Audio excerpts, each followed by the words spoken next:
Welcome back, everybody. We ran through the Maryland teams in action tonight, so let's turn our attention to the 302. The First State. That's right. A huge matchup in Division II tonight. That's right. We had 8-0 Woodbridge and 7-1 Lake Forest squaring off tonight. Highly anticipated matchup up there in Greenwood. And it turns out the defenses dominated tonight. Dalton Purdue is looking long, but there is Nakeem Scott for the over-the-shoulder grab for the pick. Lake Forest would get to the Woodbridge 11, and they're stuffed on third down right there. And the Spartans say, let's roll the dice on fourth down. And they're going to keep it on the ground. And we're going to watch Purdue, the quarterback, making the big play on the other side of the ball.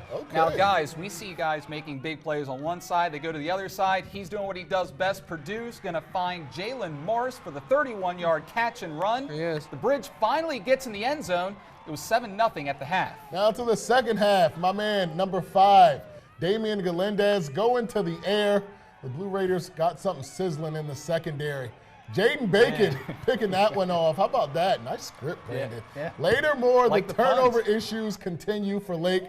Snap gets botched there. Josh Benedict there to cover it up. Gives Woodbridge the ball deep in Lake territory.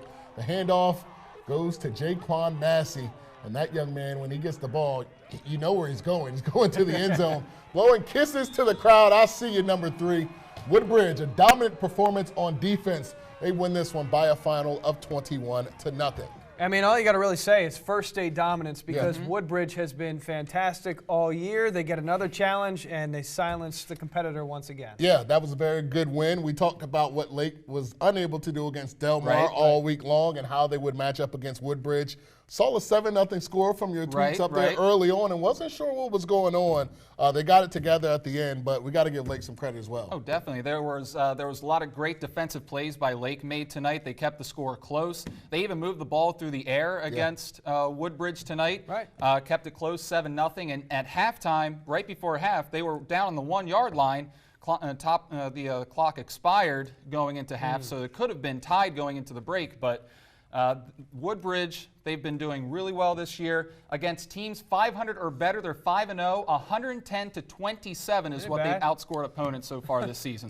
Well, that tells you not only are they winning, but they're winning against really good teams by a lot. Yeah, I'll tell you what it also does. Turnovers too, though. Yes, absolutely. I'll tell you what it also does. That win also for Woodbridge tonight also sets up a very big matchup in Delmar, Delaware next week with the Delmar Wildcats. I'd like to see how the Delmar offense, they like to pass the ball a lot more than a lot of opponents that Woodbridge faces. I'd like to see how that offense matches up against the Woodbridge defense next week. Guess what? You're going to be around next week? That's right. We will see it. All right, for more matchups in the 302, we're going to toss it back to the wall to Drew. Thanks, guys. Well, I've got another great matchup for you. We head to the state capitol with Dover looking to keep their playoff hopes alive, taking on the defending champs in Sussex Central. Now, Central, they're going to open things off with that strong ground game that they've got working for them. Philip Stratton's going to rip off a big run to set the Knights up in the end zone. Then another part of that rushing attack. Tyjir Shepard-Parker is going to knock it in and give Central the early 7-0 lead. Senators would answer, though. Elijah Allen connects with Tyrese Sunabria to get down toward the goal line. And, of course, it's not a Dover highlight without Javon Peace. He's going to get the rock and do what he's done all season, punches it in for the Dover touchdown, but we got to go back to Parker. He's going to cut to the outside for the big run, but on this drive, Central would have to settle for the field goal. Bringing out the special teams unit, we'll see what they can do. Oh, it goes up, but it's no good. It's off the wide left, and then Dover is going to make them pay for it on their next drive. 89 yards they'll end up going, but starting off, Allen's going to connect with Peace for a huge gain, and then, of course, you know what he does, Vonnie. All he does is get touchdowns, and that's his place he knows pretty well. The end zone, getting his way in, fighting and barreling his way off toward the right side, in for the score, and then Dover would connect on the 2-point conversion. More of the same mentality for Dover, though. This time, Peace is going to go rumbling, bumbling, stumbling, cutting, pushing the B button all the way down to the 8-yard line, just fighting his way through tacklers. Look at this, guys. This kid's crazy. And then Dover would go on to punch it in from there. Dover, they keep their playoff hopes alive, a 28-21 victory, guys. They even stop Central at the 1-yard line. Fumble recovery that goes for a touchback. What a stunner in that game. Huge one there. This is a big game as we move forward. Big win coming up for Dover. And then switching gears, Laurel taking on Delmar as the Bulldogs would start with the ball, but that's not going to happen for very long. Zach Covington coming off the edge to deliver the sack. This guy's been getting it done on the defensive end all year. And then the first play on offense, Jacob Van Arks, he's going to hit the big fella Covington for a 35-yard touchdown up the seam. And just like that, Wildcats leading 6-0. Then another Van Arks. This time he's getting in the mix. It's up to Hunter, up the middle for a 15-yard score. Delmar's going to go out to a 13-0 lead. And then the Cats just looking for more. On the next possession, Van Arks is going to get picked off by Javier White. Laurel showing a little bit of life with the Bulldogs coming through. Nice interception there. But after a forced punt, this is another kid you know if you've seen Delmar highlights all year. Taquan Denard, he's going to get it on the double dive. He dodges a few defenders and just walks up the sideline. Pretty for the 30-yard touchdown. Delmar tops Laurel for the 4th straight season. This one, guys, score 34-0. That'll set up a pretty nice matchup, as you guys mentioned, for Woodbridge. But we got some other games to get to around Delaware. Let's send it back over to the desk. Thanks, Drew. A couple more scores to get to you. Smyrna, how about these guys? Still rolling. Rolling. They are rolling right now. They get a 54-14 win over Drew's Cape Vikings. Sad. Sussex Tech, Caesar Rodney. Tech goes on to win that game by 6. We see some video going on around Twitter with the possible illegal hit.